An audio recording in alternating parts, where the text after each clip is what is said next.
state lawmakers are now trying to change that. A bill would put the brakes on city ordinances like the one in Houston that requires fingerprinting for the FBI data background checks. City of Houston says it's a bad idea. Case in point, the sex assault of a female passenger last month.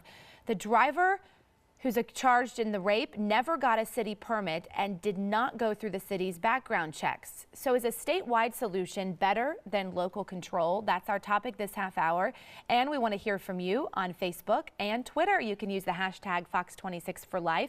Joining us live in the newsroom is our Roundup panel. It's led by our senior legal analyst, Chris Tritico, our news analyst, Mustafa Tamiz, and public policy analyst, Jackie Bally. All right, what do you guys think about this? Because what works for one city doesn't always work for another, but should there be a statewide solution so there's not any confusion? Well, for the Republicans to say for years, the federal government needs to stay out of our business and let the local governments control their own destiny, and then to turn around when they get for the governor to get in as soon as he's sworn in, and then take that local control away from the cities, I don't understand.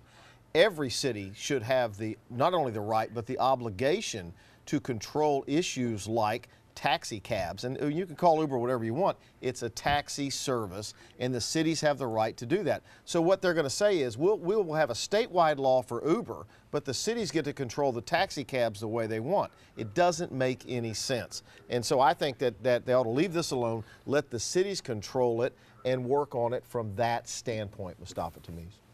Well, I'm confused, right? Because the entire Republican mantra, and governor especially, because part of his current position, he was the Attorney General of the state, and he filed lawsuits on behalf of our state a number of times, arguing that local control was the core of the American dream. And now that he is the governor, before he was sworn in, he gave a major policy speech against local control on a number of key issues. Now that he's been in governor, he's been sending signals that he wants to take on a lot of the issues at the state level. And things like Uber, which is a private business that has been regulated by different cities. In San Antonio, they don't allow Uber to operate. And for the specific reason, because they haven't met certain codes that they're talking about. They're trying to negotiate with that company and pass ordinance. So it makes no sense to me that our governor is going backtrack. But at the same time, being hypocritical in the Republican establishment is nothing new. If this bill passes, Uber gets to operate in cities like Houston as they wish, while the yellow cab and the other cab companies have to operate under the city regulations. How is that fair? First, I'm going to counter several incorrect statements he made. I don't think the governor has made any statements on this Uber law. This is being proposed by one person, and the chair of the Transportation Committee, who's a Democrat, is in support of this.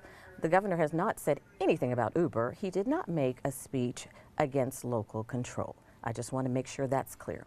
And the reason why the Republican person who brought this bill brought it up is because he's stating that he received over 100,000 signatures in a petition. So the fact that he is bringing this up to the committee and they're discussing it does not mean that it's been passed. Does not mean that's that. Not the topic, though. No, the topic is he's saying that Republicans are being hypocritical because we are stating certain things that Republicans didn't state. Because one Republican brought up a law and Democrats are agreeing with him does not give him the right to say that the governor is being hypocritical or that all Republicans are in support of a law that hasn't even been passed. That's the point. Did Governor Abbott give a speech right after he was sworn in saying that he wanted to end the city's ability to tell you when you can cut down trees and things like that? No, he did not. No, he didn't. No, he didn't. And I think we should look this up because what the governor, and I thought this was about Uber, but I guess not. It's about knocking the Republicans as usual.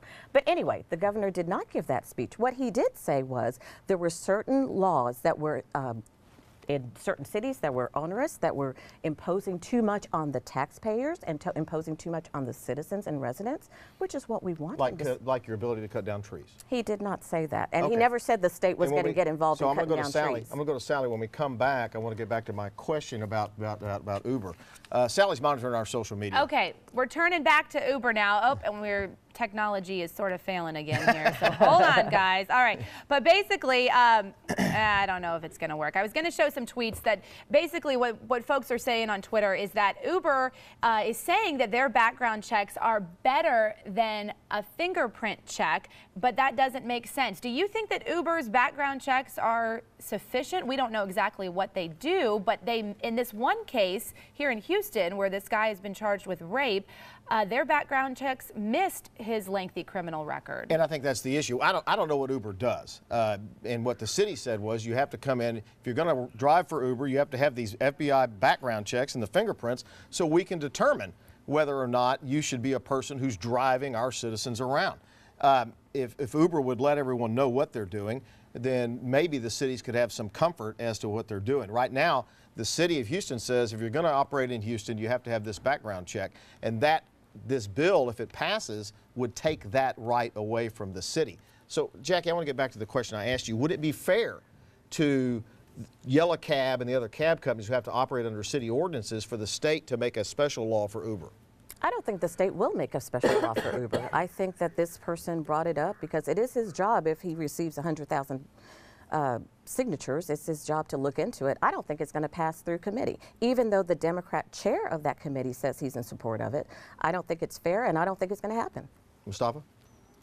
Well, look, Uber's a good company. It's a good product. I use it. My family uses it. But that's not the issue. The issue we were talking about was local control. We all can have our opinions, and our opinions can differ, but we can't make up our own facts. The governor made a speech, a policy speech that was been well written and documented about, that he was against local bag bans. I thought this was about Uber. City of Dallas had banned bags, and he was against that. He was against tree cutting ordinance that many cities across the state have passed. And there have been a number of things that he's been pushing back against local control. So when we talk about it openly amongst us, we can have our opinion and they can differ, but we can't just make up our own facts. And the fact is that he's done what he said. Education is at the top of the agenda.